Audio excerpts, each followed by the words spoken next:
పల్నాడు జిల్లా పెదకూరుపాడు మేడే సందర్భంగా పెదకూరుపాడు మండల పరిధిలో లగడపాడు గ్రామంలో నూతన గ్రామ కమిటీ ఏఐటియుసి జెండా ఆవిష్కరించారు. ఈ కార్యక్రమానికి ఏఐటియుసి గౌరవ అధ్యక్షులు మునుగోడి శ్రీనివాసరావు పాల్గొన్నారు. ఈ సందర్భంగా ఆయన మాట్లాడుతూ మేడే అంటే కార్మికుల చెమటబొట్టు నుండి పుట్టిన ఎర్ర జెండా పార్టీ, కమ్యూనిస్టు పార్టీ అని అన్నారు. సమయపాలన లేకుంటే వెట్టి చాకరీ చేయించే యాజమాన్యాలకు కార్మిక చట్టాలను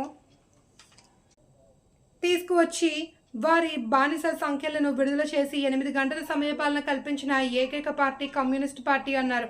ఈ సందర్భంగా సుధాకర్ శివకోటేశ్వరరావు మాట్లాడుతూ పేదలకు, బడుగు బలహీన వర్గాలకు, కార్మికులకు, కర్షకులకు అండగా ఉండే పార్టీ కమ్యూనిస్ట్ పార్టీ అన్నారు.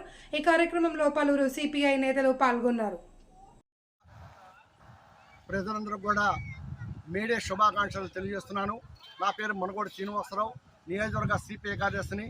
ఏఐటిసి గౌరవ దృష్టిగా మరి ఈ రోజున దేశవ్యాప్తంగా కూడా మరి మేడే ఉత్సవాలు జరుపుకుంటున్నాం.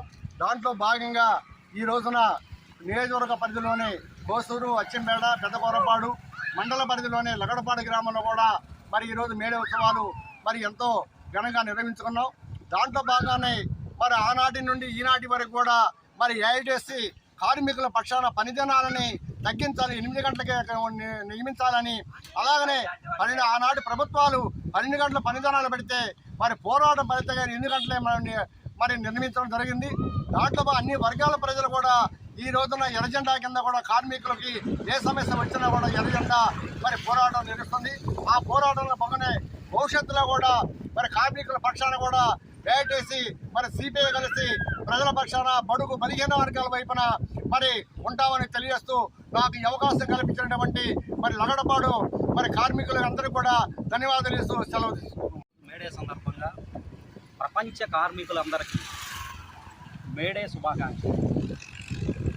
మేడే పుట్టింది కార్మికుడి రక్తంలో నుంచి, కార్మికుడి శ్రమలో నుంచి, కార్మికుడి కష్టంలో నుంచి, కార్మికుడిలో కలిగిన ఒక టైంలో కార్మికులు 12 గంటలు పని చేయలేము, 8 గంటలకే పరిమితం చేయండి అని ఆ రోజు ప్రభుత్వాల మీద,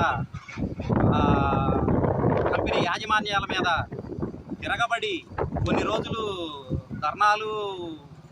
ధర్నాలతో కొన్ని లక్షల మంది రోడ్ల మీదకి వచ్చి ఈ 8 పని దినాలని సాధించుకున్నారు.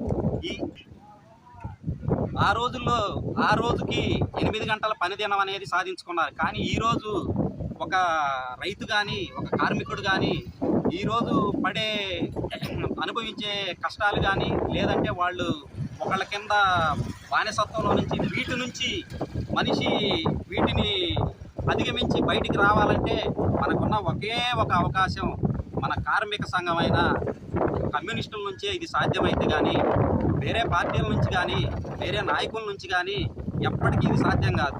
ఇది కార్మికుడి శ్రమలో నుంచి పుట్టింది, కార్మికుడి చెమట్లో నుంచి పుట్టిన పార్టీ కాబట్టి ఇది ఎప్పుడు 365 కూడా ఈ పార్టీ ఉన్నంత వరకు కూడా కార్మికుడి కోసమే పనిచేసే పార్టీ, కార్మికుడికి న్యాయం చేసే పార్టీ. కాబట్టి ఎప్పటికీ ఇది పార్టీగా చూడొద్దు, కార్మికుడికి న్యాయం చేసే ఒక చెట్టులాగా, కార్మికుడికి నీడనిచ్చే ఒక చెట్టులాగా చూడండి. ఇది ఎప్పటికీ మనకి అన్నం పెట్టే ఈ జెండాని వదిలేసే ప్రసక్తి లేదు, వదలదు.